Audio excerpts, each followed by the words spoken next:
Bom dia, Valmir. Meu nome completo é Guido Bauer. Data de nascimento? 14 de janeiro de 1950. Onde é que você estudou, Guido? Olha, eu fiz o primário na época aqui na escola estadual, escola municipal Trombudo Alto II, ou seja, na Alameda Trombudo Alto, uma escolinha que tinha ali, e foi ali meus primeiros anos de estudo, com o professor Virgilino Longo. Depois, na época, a gente fez o ginasial, que na época ele era curso ginasial, e esse depois eu completei no Colégio Rui Barbosa, em Rio do Sul. Onde é que era a escola Trombudo Alto II? A escola isolada municipal era onde hoje é a casa do Willy Bork, ali nas Três Barras. Nas Três Barras, ali era, inclusive, os terrenos, antigamente eram da nossa família Bauer, né? Meu falecido avô, ele doou, e nas condições que eu tinha que a escola desativasse, o terreno automaticamente voltaria à família. E foi o que aconteceu. E é onde hoje é mais ou menos ali onde é a casa do Willy Bork, né, na verdade. Foi onde você viveu a tua juventude também? Foi. A minha juventude praticamente toda eu passei nas Três Barras, né? Nasci ali na casa que hoje ainda existe, nessa casa ali. Eu nasci, né? Fui em casa na época, lógico, né? E ali eu vivi a minha juventude, minha infância, na verdade, foi toda ali. Que lembranças você tem da juventude, da infância, da época, da localidade? Olha, Valmir, assim, sinceramente dá uma saudade muito grande. Hoje, com 72 anos, se você começa a recordar os tempos de infância, de juventude, que eram bem diferentes de hoje, não existia nada de informática, desse mundo virtual que tem hoje. E na verdade, o que a gente fazia? Eu jogava futebol, uma vez ou outra, depois mais tarde tinha as famosas domingueiras, e os entretenimentos muito pouco. Então eu me dediquei no início mais ao futebol, e mais tarde voltei. Depois eu troquei o futebol pela música, né? Que eu comecei com música, né? Tocar em conjuntos, bem novinho, né? Eu fui um dos músicos mais novos da época aqui, e voltei mais para a música, né? Você jogou futebol aonde? Eu comecei jogando futebol, na verdade, no Esporte Clube Faixa Preta, onde, para quem não sabe, o Faixa Preta é hoje o Canto do Rio. Ele começou num terreno aqui do finado seu Adolfo Redel, onde mora hoje o Ingo Palpitz. Ali era o Esporte Clube Faixa Preta. Começou ali, e dali depois, como as coisas foram aumentando e o clube foi crescendo, nós tivemos que achar um lugar para aumentar o campo e um lugar para adaptar melhor o futebol. Ali nós começamos o Faixa Preta. E inclusive o Canto do Rio foi feito pelos próprios jogadores, a maioria, assim, tipo 70%, a enxadão e feito a terraplanagem manual ali. Então, mais tarde, depois, tivemos o reforço, um pouco de máquina, mas a princípio foi manual isso ali. Há um tempo atrás, eu conversando com algumas pessoas lá das Três Barras, fazendo levantamento sobre Canto do Rio, o Ingo Palpitz nos contou que o nome Faixa Preta foi em homenagem ao Vasco, porque dentre os atletas tinha muito flamenguista e vascaíno, mas como a maioria era vascaíno, e para não ofender os flamenguistas, ao invés de colocar o nome Vasco, colocaram Faixa Preta. Procede essa informação? Procede, Valmir, procede, sim. Ali tem umas histórias bem pitorescas, bem engraçadas, porque antigamente, há muitos anos atrás, ali o time que tinha ali era o Charqueada. Isso. O Charqueada era o time que era dos açougueiros, porque como nas Três Barras era o local assim, onde tinha mais açougues no município na época, e os açougueiros então fizeram um time de futebol e passou a se chamar Charqueada. Tanto que existia ainda os uniformes bem antigos, os primeiros que o aspirante do faixa preta usou era do charqueada. E ali então começou a fazer um nome para a equipe. Aí exatamente, aí começou essa tipo aí para não dar problema nenhum, então o que fizeram? Como ficava mais fácil fazer essas camiseta regata, a gente atravessou uma tira de faixa no meio que parecia muito bem o Vasco da Gama. Então, mas a moral da história era que era assim uma pequena rivalidade, no bom sentido, entre flamenguistas e vascaínos. E permaneceu, ganhou o Vasco, né? Então, mas para não ofender ninguém, não se pôs o nome de Vasco, então ficou como faixa preta. Você lembra em que época que o Canto do Rio se estabeleceu no local onde hoje ainda temos o Canto do Rio? Rapaz, isso aí eu não consigo me recordar, não consigo, lembro bem da época, mas a data eu não me lembro. Eu sei que o presidente era o senhor Lindolfo Mai, na época, foi muitos anos presidente, final Lindolfo, o senhor Lindolfo, mas não consigo me lembrar, mas isso deve ter sido lá por 1960 e alguma coisa, é isso? Eu acho que foi. Eu não tenho essa informação. Mas eu também, eu não posso te confirmar 100%, mas foi por ali mais ou menos que nós começamos ali, eu era bem novatão, então deve ser mais ou menos lá por 1960 e alguma coisa. Eu lembro que por volta de 1970, né, a gente veio de Atalanta jogar num torneio já lá nesse campo. Sim, é mais ou menos nessa época assim que deve ter sido feito, o clube lá deve ter sido instalado lá. Tinha um salão nos fundos atrás, as domingueiras. Tinha até um salão na época, tinha um salãozinho de baile, de festa ali, que deu alguns bailes ali, baile de rancho, daqueles bem dos bons tempos. Aí existia um salão sim. Depois ele foi desativado. Um tempo depois ficou uma época parado o clube e daí foi desativado o salão. Guido, indo um pouquinho em frente, profissionalmente, trabalhasse onde? Eu comecei assim que eu saí de Agrolândia, que eu fui fazer o curso ginasial, eu fui para Rio do Sul. A minha finada mãe, ela me pôs, ela queria muito que eu estudasse, e na época então eu fiz o curso ginasial no Colégio Evangélico Rui Barbosa. Isso na época, e daí eu comecei a trabalhar na Gembala, trabalhei para um bom tempo na farmácia Gembala, e até para ajudar a custear, porque era tudo particular e as despesas eram bastante altas e dificuldades financeiras, como a gente sempre passou, e comecei a trabalhar na Gembala. Lá eu trabalhei, inclusive tem pessoas aqui que trabalharam comigo, tipo Ingo Gerber, trabalhou comigo, foi pouco tempo, mas trabalhou, né? O seu Ingo. Aqui na Atalanta eu tenho o Daércio, o Germin. Daércio. Daércio, trabalhamos junto também. Então, esses foram colegas de trabalho por uma época lá na farmácia Gembala. Aí depois eu tive que vir embora, porque daí a minha mãe morava, como ela nunca casou, né? Ela morava um tio meu, que faleceu. E ela ficou sozinha, e para não deixar ela sozinha, eu resolvi voltar embora para casa. Aí onde eu comecei, logo depois comecei a trabalhar no Swicker. Você trabalhou por muitos anos na empresa Oscar Swicker S.A. Sim. O que é que você tem para nos falar sobre essa empresa? Qual a representatividade dessa empresa para a economia e para o município e o desenvolvimento de Agrolândia?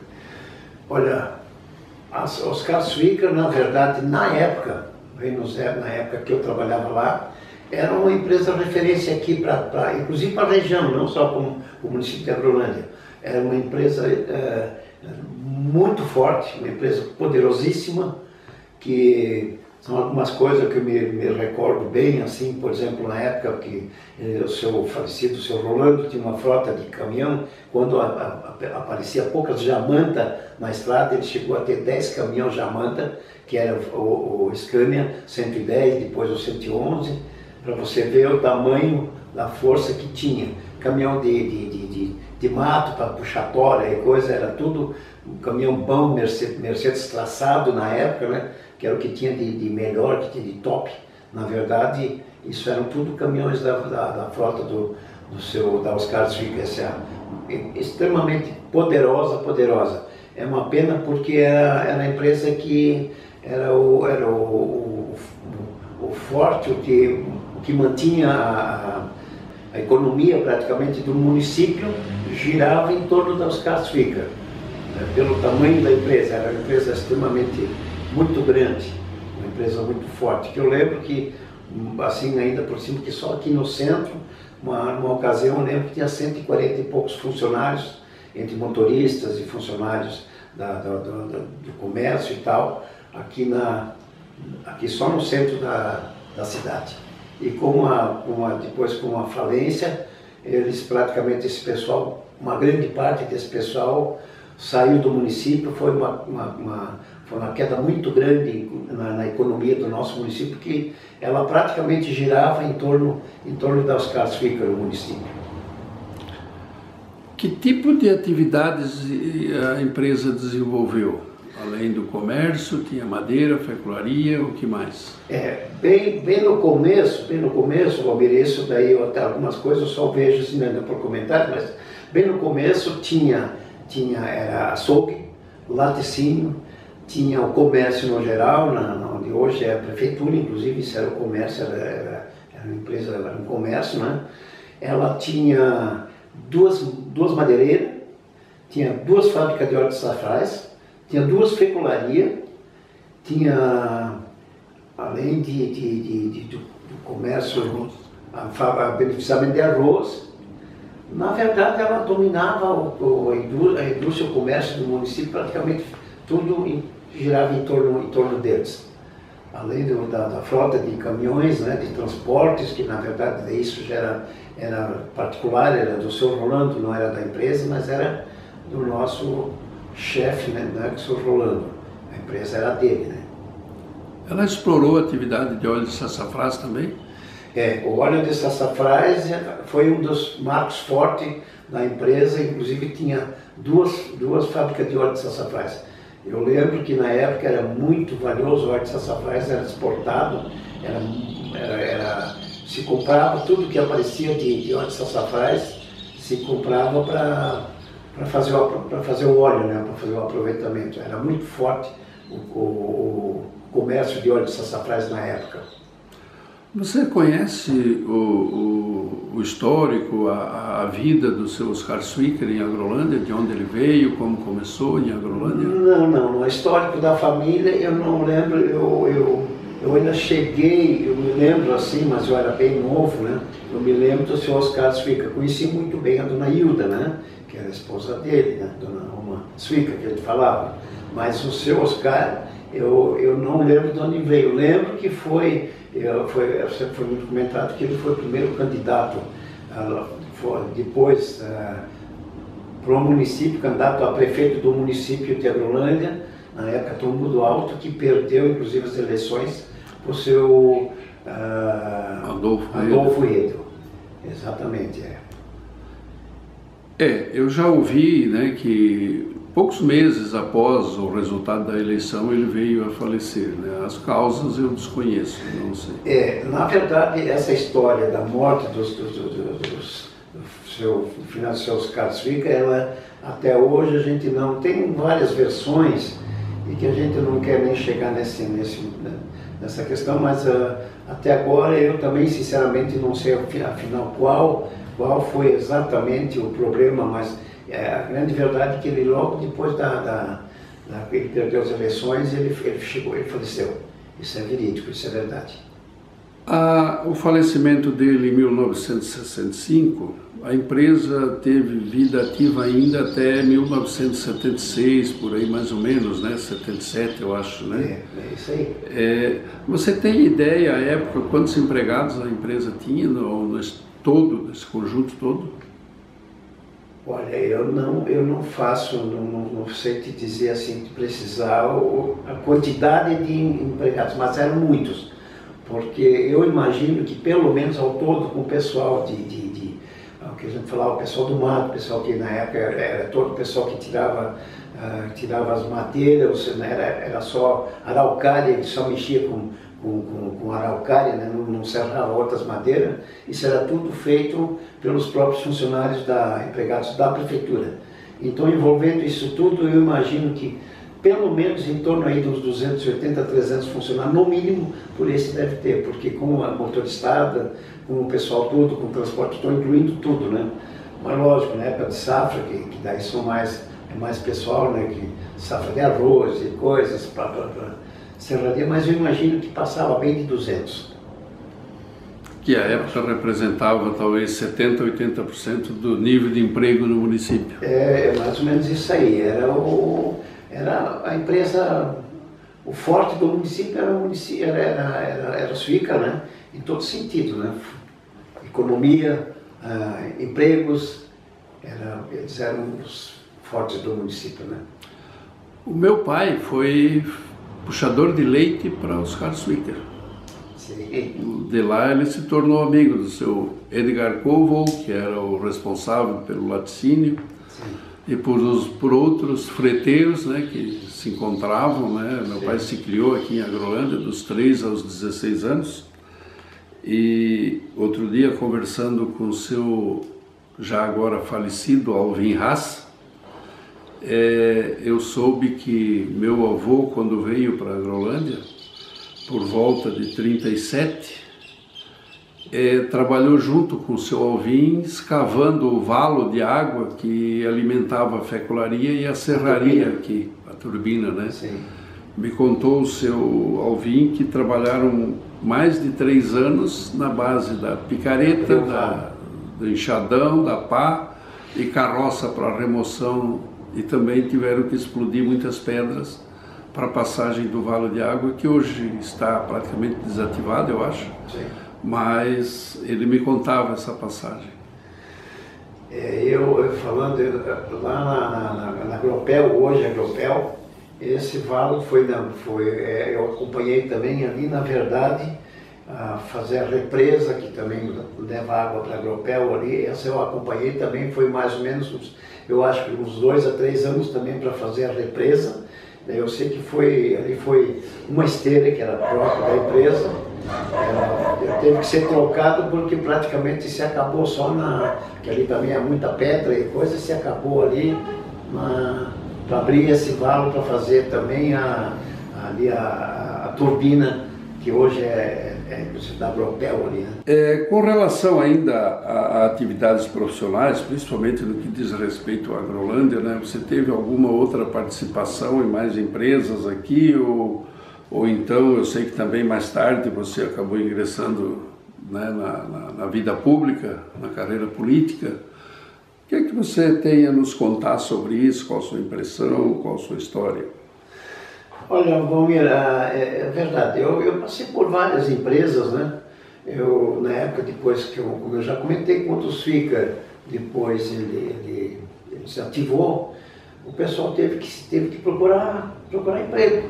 Aí eu passei por várias empresas, entre essas, as assim que mais me chamou a atenção foi a Nacional em Campo Central, e praticamente a última empresa privada que eu trabalhei foi na Armada, em Rio do Sul, a Fumageira, que hoje também não existe mais. Foi lá na época quando eu me envolvi mais na vida política, que a convite do hoje falecido seu Mário Plêtano. Na época me convidou para participar das eleições, da eleição na época, né? E acabamos ganhando as eleições, e fui na época do candidato, era o Sudita Grimo, contra o seu Alex Crison, né? E Na época a gente acompanhava mais o MDB e acabamos ganhando as eleições. Foi quando ele me convidou, o primeiro passo foi através do seu Mário. E eu passei a trabalhar na prefeitura e praticamente fiquei daí até hoje quase sempre voltado às funções públicas. O que você acha da política de Agrolândia? Olha, Valmir, assim, a política ela deu uma girada muito grande se nós compararmos com o que teve na época, como eu mencionei agora, para hoje. Ela deu uma mudada, uma virada bastante grande até porque os próprios políticos da época, eles aos poucos também foram falecendo e foram aí vários partidos, que na época tinha praticamente só 2 ou 3 partidos, e isso acabou depois diluindo, tá, no tamanho que está agora, com muitos políticos, tanto que nessa última eleição agora deu essa enxurrada de candidatos, aí 6 candidatos a prefeito. Isso é coisa que na época não existia. Existiam os 2 partidos e só, né? Então isso tudo mudou bastante, né? A vida, cada um com a sua cabeça, cada cabeça uma sentença. Então aí onde começa a surgir esse monte de partidos pequenos, eu acho, pelo menos isso aí. Esse multipartidarismo, você acha que isso é vantajoso para os pequenos municípios como o nosso?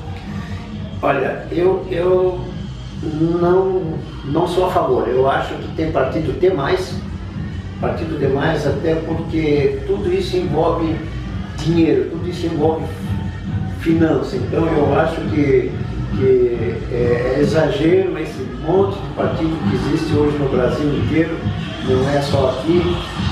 Isso aí eu acho que não havia necessidade. Eu acho que se nós tivermos no máximo 3 ou 4 partidos, eu acho que dá mais do que suficiente. Você põe a tua mentalidade, o teu raciocínio político em cima, você tem a esquerda, a direita e o centro, e eu acho que está de bom tamanho isso aí. O resto eu sinceramente não vejo isso aí como muita vantagem, esse monte de partidos que existe hoje no Brasil. Não, eu sou radicalmente e bem sincero, sou bem contrário a esse tipo de coisa. Não vejo necessidade para isso aí tudo.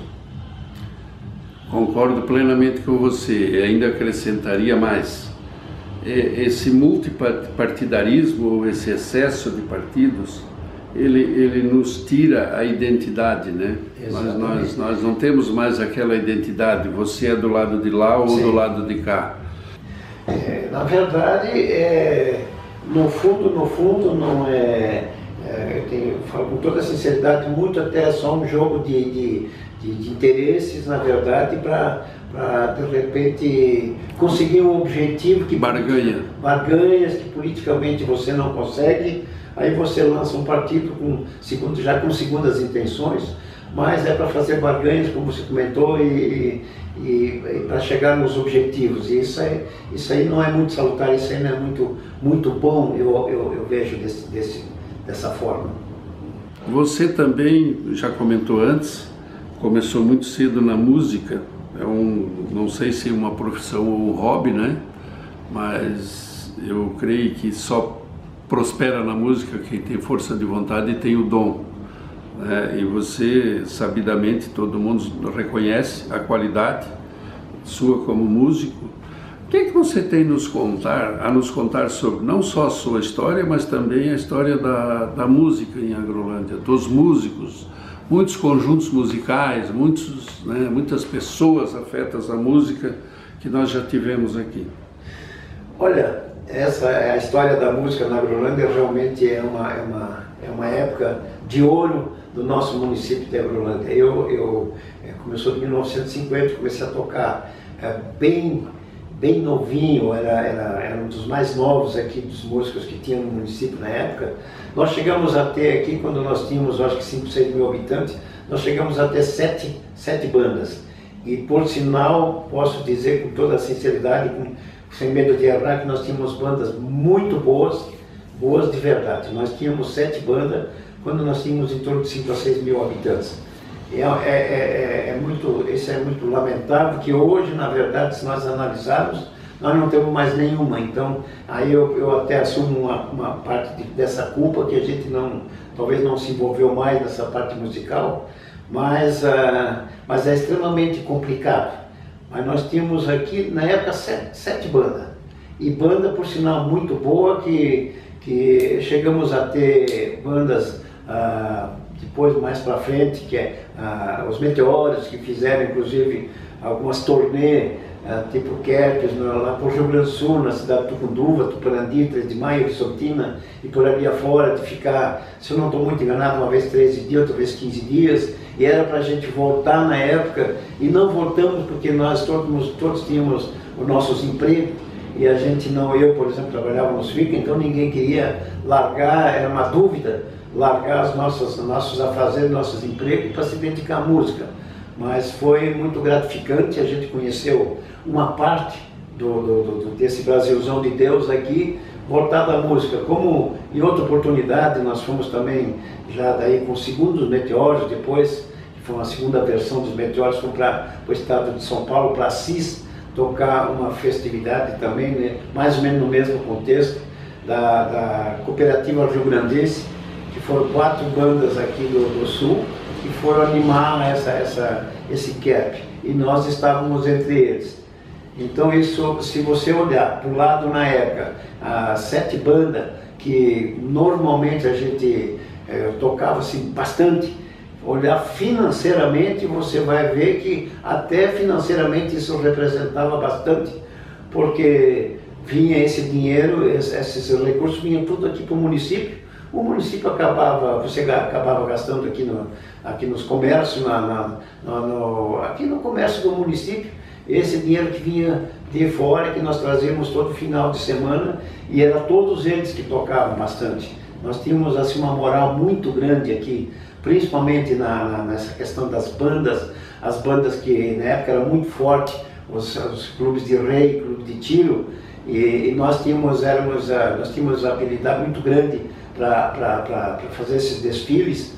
Então, quando você chegava, o pessoal vinha procurar alguém para tocar uma festa de rei ou coisa parecida, eles já vinham para a Grolândia, porque na Grolândia eles sabiam que tinha várias bandas que eram praticamente o forte, eram os Vil, eram os Bau, eram os Trofnov e por aí afora. Então esse pessoal, eles sabiam que eles conseguiam contratar. Então a gente conseguiu divulgar, inclusive o nome do município, foi muitíssimas vezes que a gente escutou o pessoal comentar, quando a gente precisa de uma banda para tocar um baile de rei, a gente vai para Trombo do Alto.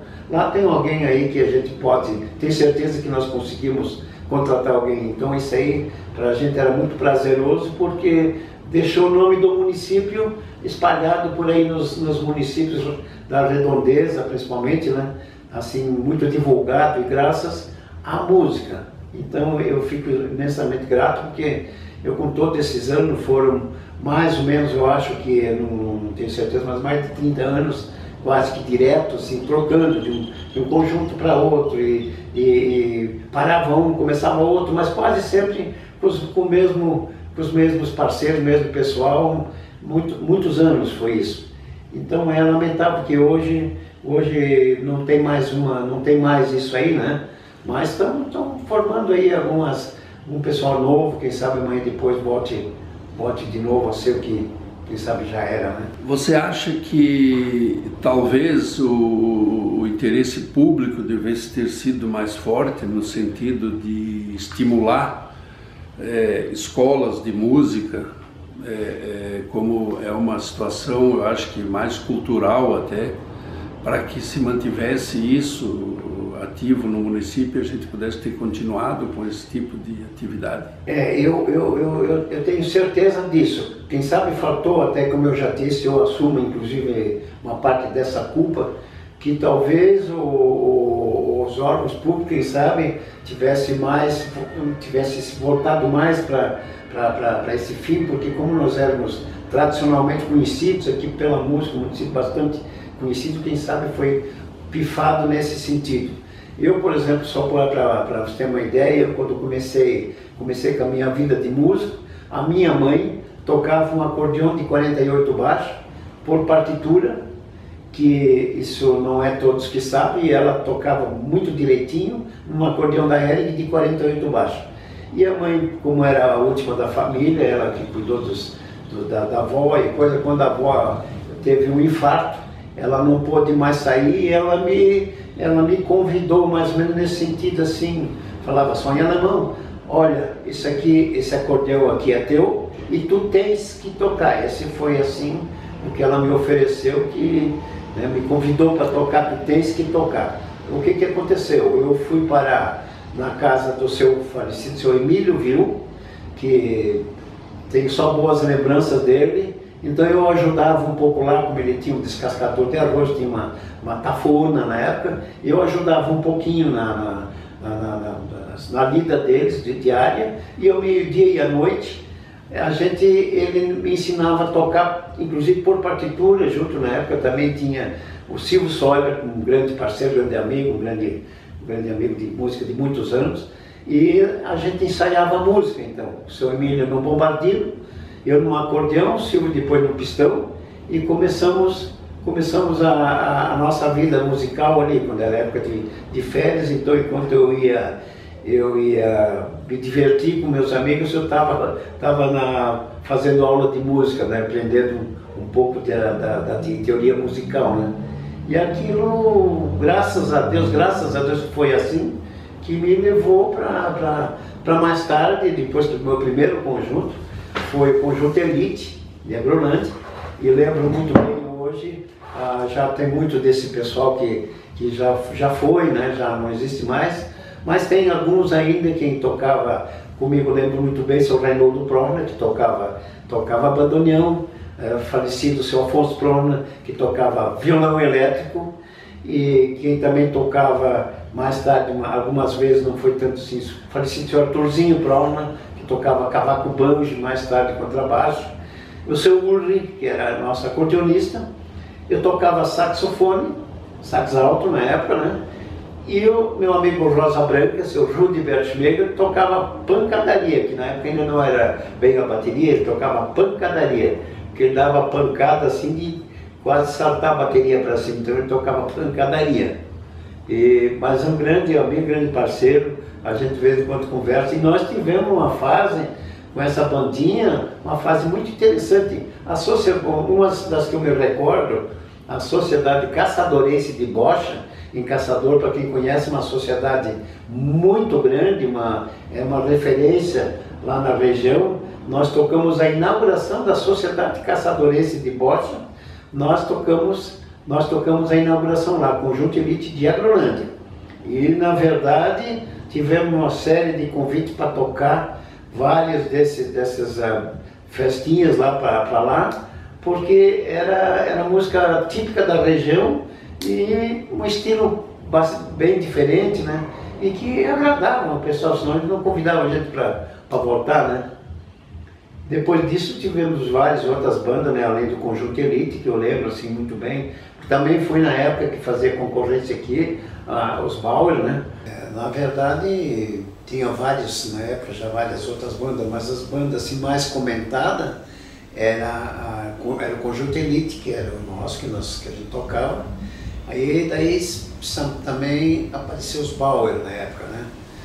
Mas aí tinha, além dos Bauer, nós tinha o seu Vigor Becker, tinha uma bandinha, os Clau e esse pessoal todo esse pessoal aqui é um celeiro de música no município de Agrolândia. Realmente é uma pena que chegou nesse nível. Mas os Bauer eram assim os concorrentes maiores que nós tínhamos. O Conjunto Elite tinha, era o Conjunto dos Bauer, que era muito bom, que era formado basicamente pela família. Só tinha, na verdade, estranho, o Silvio Soibert e o Silvio Serafim. Um tocava pistão, outro tocava guitarra, e o resto era toda a família do seu Willy Bauer.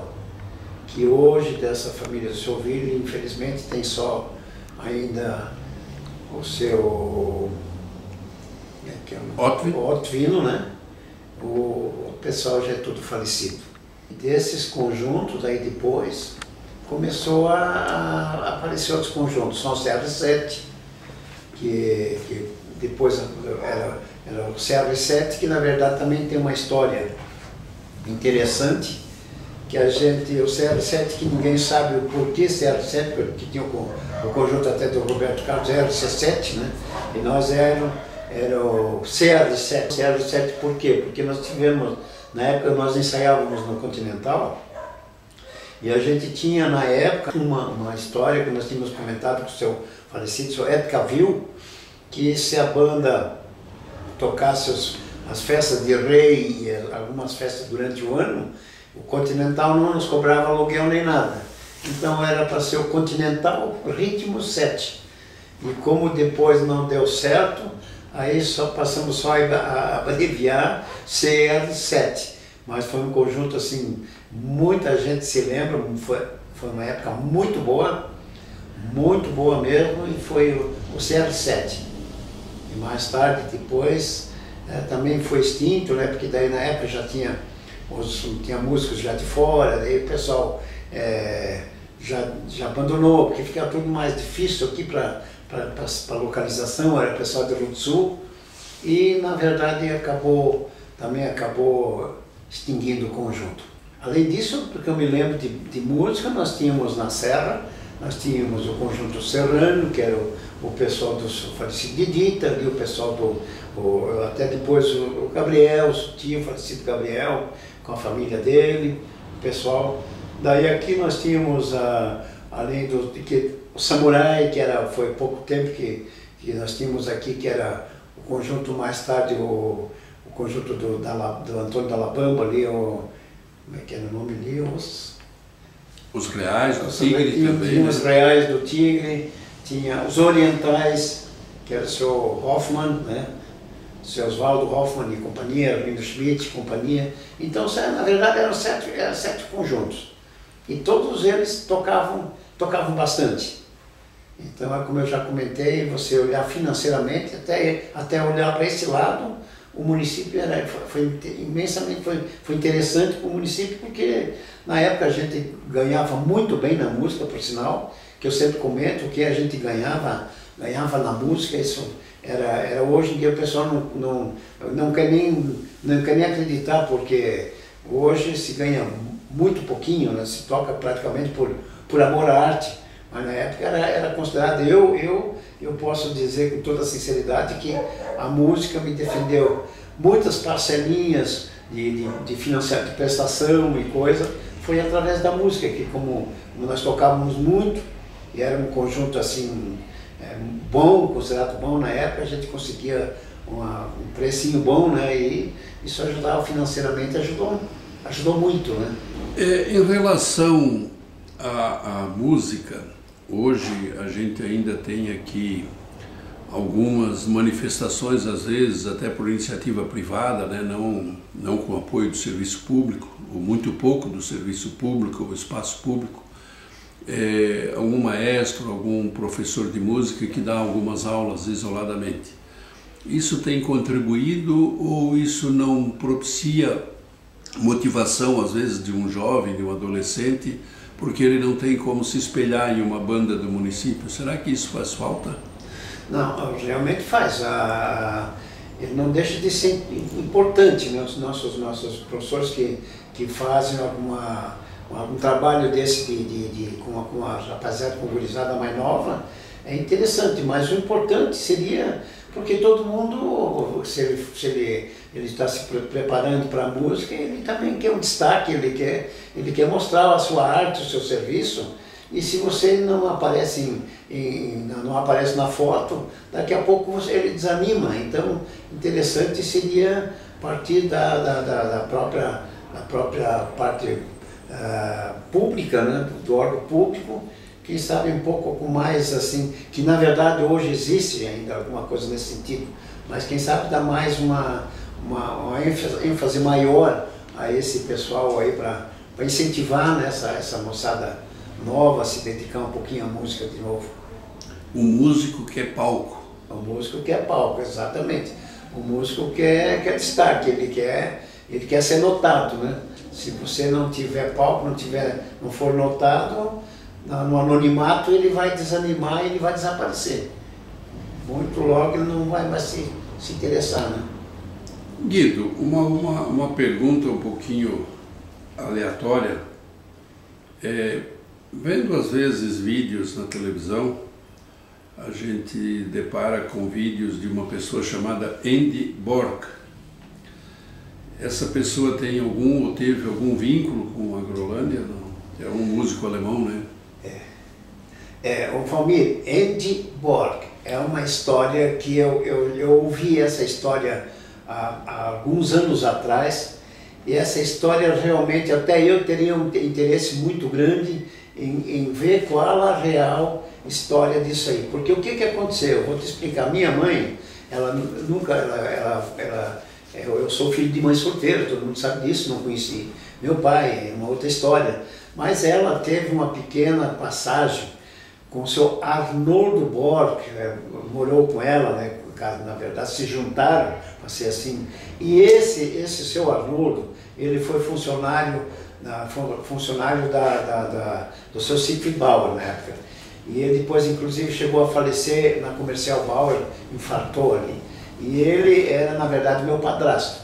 Ele tinha um rapaz do casamento original, um rapaz que era quase da minha idade, que chamava-se Siegfried Borg. E quando ele faleceu, o Siegfried, que nós chamávamos de Chico, na verdade, ele foi embora para a Alemanha. E praticamente acabou os contratos. Dificilmente a gente nunca mais, eu por exemplo, nunca mais consegui conversar com ele.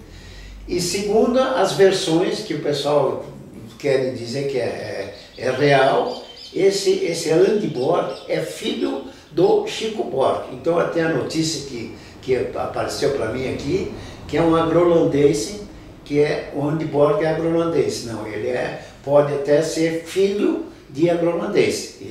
Isso tem uma lógica bem grande, pode até haver, eu acho que deve existir alguma coisa nesse sentido.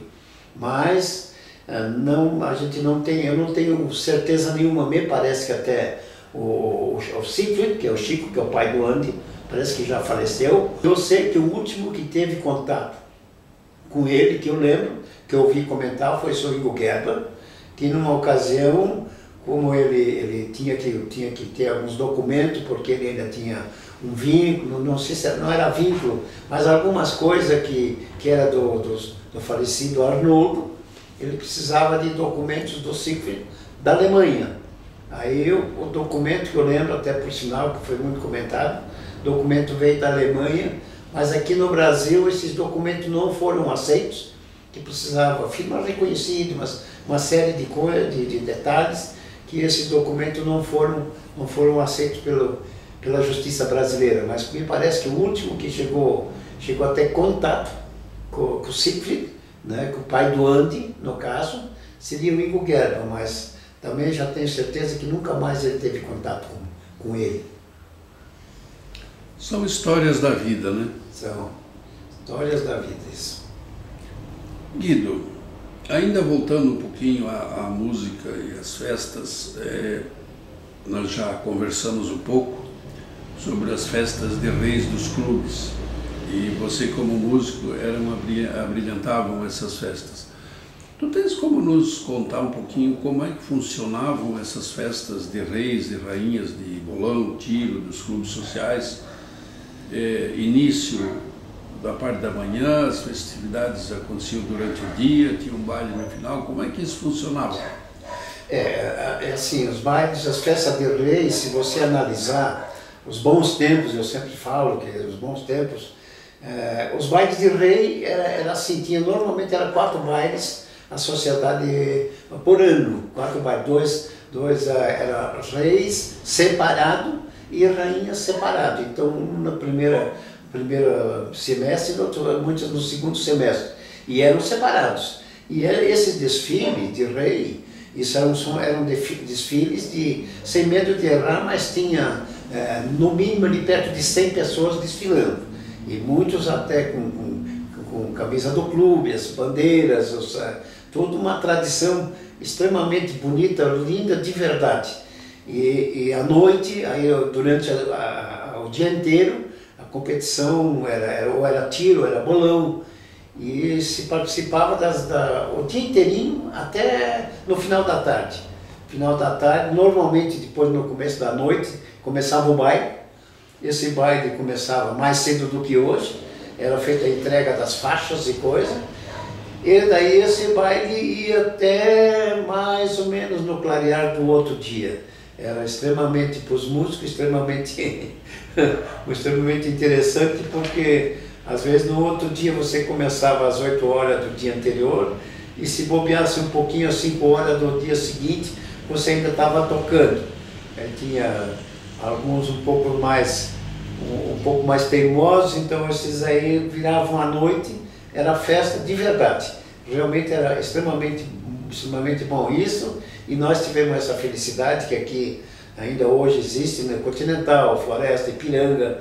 Então aqui como era muito tradicional esses bailes, era muito bom. Então esses bailes a gente tocou imenso, cansou de tocar bailes de rei, né? Porque nossa banda até era própria para isso ali, né? A Agrolândia foi, ao longo do tempo, né? Eu quando criança, jovem, ainda não residindo em Agrolândia, a gente tinha quando falava em Agrolândia, o que vinha primeiramente da gente, uma cidade de alemães. Eu convivi nos meus primeiros anos de Agrolândia essa cidade alemã. Né? Eu aprendi, eu acreditei e vi. Né? Agrolândia é uma cidade alemã. Agrolândia deixou de ser uma cidade alemã? Na verdade, Valmir, a Agrolândia já foi considerado bem mais alemã do que hoje. Com o tempo, trazida talvez pelas empresas e coisa, começou muito pessoal de fora, principalmente mais no começo, os italianos, né, começaram a vir para a Agrolândia, né?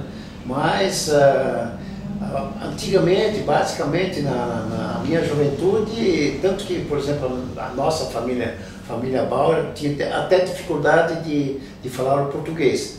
E era basicamente o forte da nossa, eram os alemães aqui. Depois começou a vir muita gente de fora, trazida até pela oferta de empregos e coisa parecida, pela própria cidade, né, que graças a Deus é um município extremamente muito bom de se viver. Então já deu muito pessoal de fora, muita mistura, muito brasileiro. Até agora está vindo muito pessoal, até de outros países. Hoje nós temos trazidos pela nossa facilidade em mão de obra, pela falta que até temos hoje já de mão de obras. Então veio muito pessoal de fora. Hoje eu acredito que já essa parte da origem já ela não tem mais assim, não é mais tão forte como já foi. A gente mais ou menos acompanha, já está muito misturado, né, as raças aqui. Você concorda com ser implementado o ensino da língua alemã nas escolas? Olha, eu acho interessante. Eu acho que toda língua, você ser poliglota não é problema nenhum. Eu acho muito interessante. O alemão seria interessantíssimo até pela nossa história, tanto quanto o inglês, né?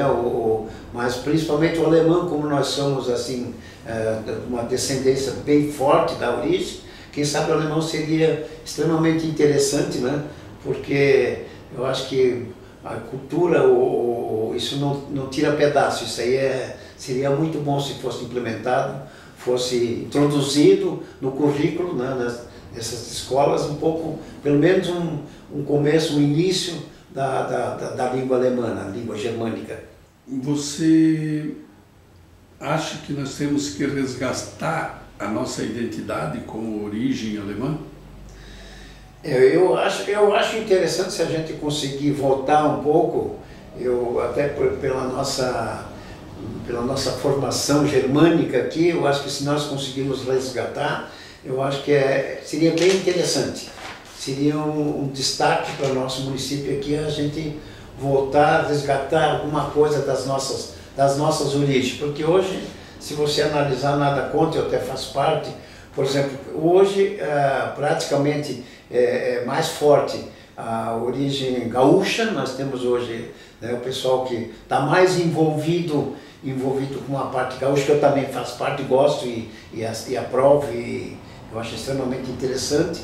mais forte do que as nossas próprias origens, que a origem alemã hoje você vê muito pouco sendo divulgado as nossas próprias origens. Nada contra, quero deixar bem claro, nada contra a origem gauchesca, né? Até porque eu também gosto, também faço parte, mas eu acho que para nós o interessante é nossas origens. Nós somos originários da germânica, então acho que seria interessante resgatar a cultura no todo, música, danças, né? E por aí afora. Eu acho que, como já em épocas atrás era bem divulgado, hoje praticamente foi eliminado, não foi eliminado, mas foi esquecido. Então eu acho que seria muito interessante voltar às nossas origens, pelo menos para os mais novos, entender a origem e da onde que nós viemos, na verdade, né? A diversidade cultural, ela é importante e deve ser respeitada, né? Eu acho que isso vale para qualquer um. Nós tivemos no passado aqui grupos de teatros, nós tivemos diversos corais. Hoje a gente mantém ainda, acho que, alguns corais e também mantemos algumas pessoas, né, trabalhando com o ensinamento da música. Né? Eu tenho um neto que está aprendendo a tocar violino, por exemplo, né, que eu acho que é o instrumento mais técnico, mais nobre. E a gente está procurando dar espaço, né, para que progrida, que as coisas voltem. Né? Nós precisamos estimular a Agrolândia a nos dar uma identidade, a nos dar o orgulho de defender essa identidade. Né? Nós temos que ser bairristas no bom sentido, né, Guido? Eu acho que essa é uma opinião pessoal minha, mas acho que nesse sentido a gente tem que trabalhar. Nós tivemos aqui o seu Otto João Cleps, né, que foi assim, um cidadão nascido no ano de 1900 na Alemanha. Hoje é o patrono da nossa Academia de Letras do Brasil, seccional de Agrolândia, a qual faço parte, sou presidente, e congrega alguns escritores aqui do município de Agrolândia, e buscamos reconstruir um pouco da história de Agrolândia através de livros, né, principalmente. Como é que você vê a participação de pessoas como o seu Otto Cleps, o seu Ewald Kress, que também participou com teatros e corais, foi um poliglota da cultura nossa, né? Além de escrever livros, farmacêutico e teve diversas outras atividades culturais no município. Como é que você vê a falta dessas pessoas e o não surgimento de outras com esse interesse público, despido do interesse pecuniário, né? Quer dizer, pessoas que trabalharam pela comunidade não pelo dinheiro, sim pela cultura. Como é que você vê essa situação hoje, nesse conjunto todo? Na verdade é assim, ó, porque esse pessoal da velha guarda, esses antigos, eles não visaram financeiro. Isso era justamente pelo prazer de divulgação, principalmente das suas origens, da sua identidade, e com isso nosso município foi um dos privilegiados. Cidadãos como o seu Cleps, o seu Kress e muitos outros que a gente se lembra aqui, que realmente o município só teria que agradecer bastante. Então voltar a essas origens seria extremamente importante. O problema é achar pessoas, como isso foi assim não foi mais divulgado, não foi mais muito, achar pessoas que realmente se interessem para divulgar novamente essa cultura, né? Chegar a esses termos de novo, porque principalmente a questão financeira, que queira ou não queira, tem despesa e coisa, e nem todos se dedicam a esse tipo de coisa, né, a troco simplesmente pelo prazer, né? Eu tenho pesquisado bastante, conversado com muita gente, né, e vejo assim a riqueza que tem a nossa história de fatos e de ações de pessoas do bem, pessoas voluntárias, né, nas nossas comunidades. o valor que tem essas pessoas e tanto se esquece, né, ou se esquece com muita facilidade, muito rapidamente a vida dessas pessoas na comunidade, né? Nos clubes, nas igrejas, nas escolas, nas associações e assim por diante. Então, me parece que a gente precisa estimular um pouco mais a população a resguardar, né, esses valores, né? Isto me parece que é uma chave, né, para mostrar para as pessoas, para os jovens de hoje, como é que foi a vida, né, dos seus antepassados, né? Como é que você vê a Agrolândia hoje em relação a, podemos dizer assim, pela nossa idade, 50 anos atrás? Nós somos da geração, eu estava acompanhando inclusive pelo Face, está muito colocado, está indo a geração de ferro, a geração 40, 50, 60 está indo, quem vai nos substituir? Isso eu vejo bastante e eu de vez em quando quando isso aí, realmente é uma grande verdade. Se nós analisarmos bem, é claro que os tempos são outros, os tempos são diferentes, hoje nós estamos na era da informática e tal, é diferente da nossa época, né? Porque há 70, eu tenho 72 anos, a história era toda diferente, quando eu às vezes comento com alguém, inclusive com a minha família, que nós não tínhamos o que fazer, ou tinha as domingueiras, ou você ia jogar futebol, ou então caçar, ou coisa parecida assim, porque hoje em dia você não vê mais a juventude, não fala mais, tudo na base da informática, né? Então é diferente.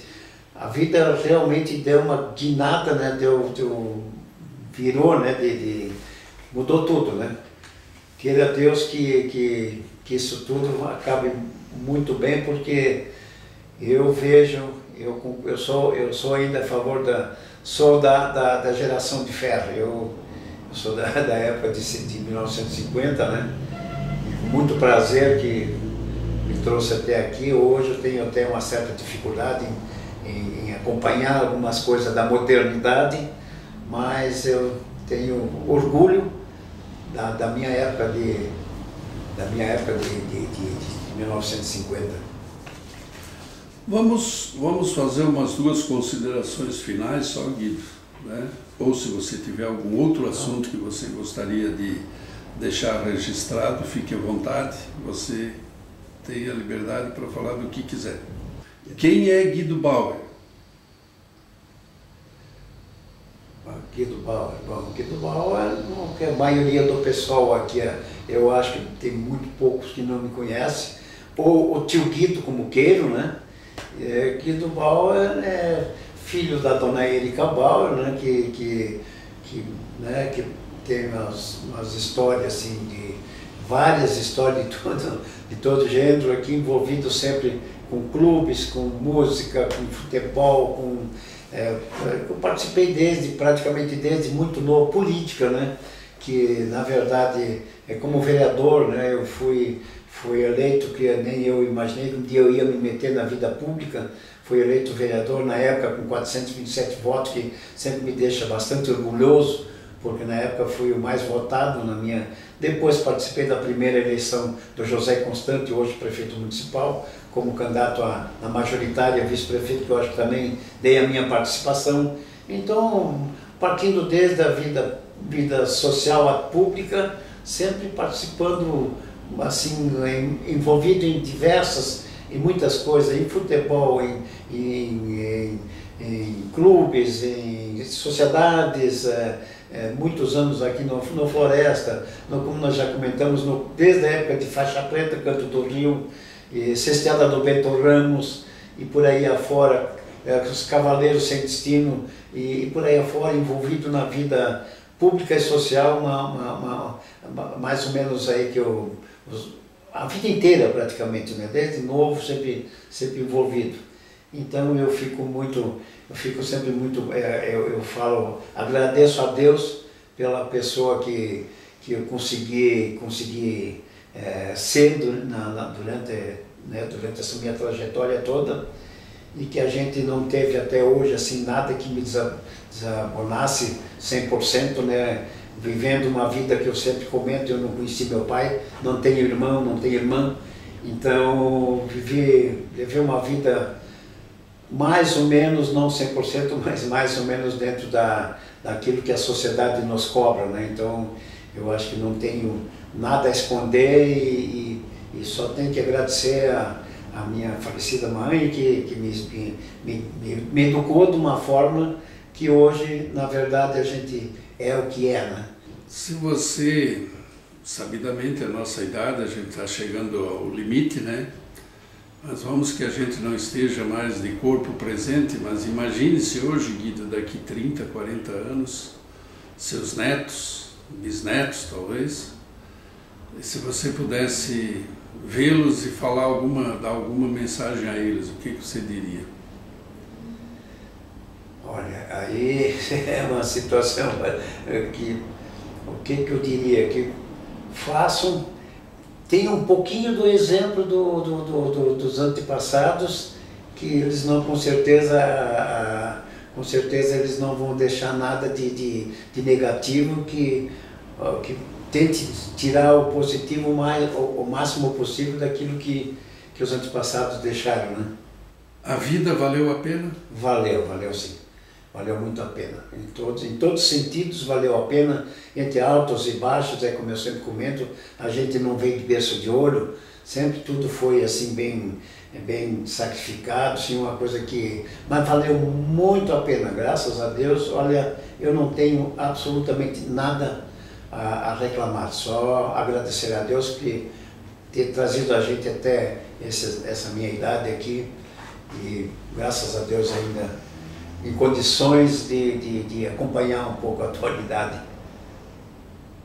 Guido, eu agradeço a tua colaboração, dizer para você que a ideia do meu projeto é transformar algumas informações em livro que estou escrevendo, que a gente sabe que o livro é uma palavra jogada ao vento, a gente fala e o vento leva, né, nos caminhos que a gente nunca vai conhecer. E esse vídeo também é uma ideia, deixá-lo muito bem guardado para a história da Agrolândia, como exemplo de vida de algumas coisas, e que talvez daqui 30, 40 anos alguém possa ver e ouvir as nossas falas daqui gravadas. Sim. Meu muito obrigado para você.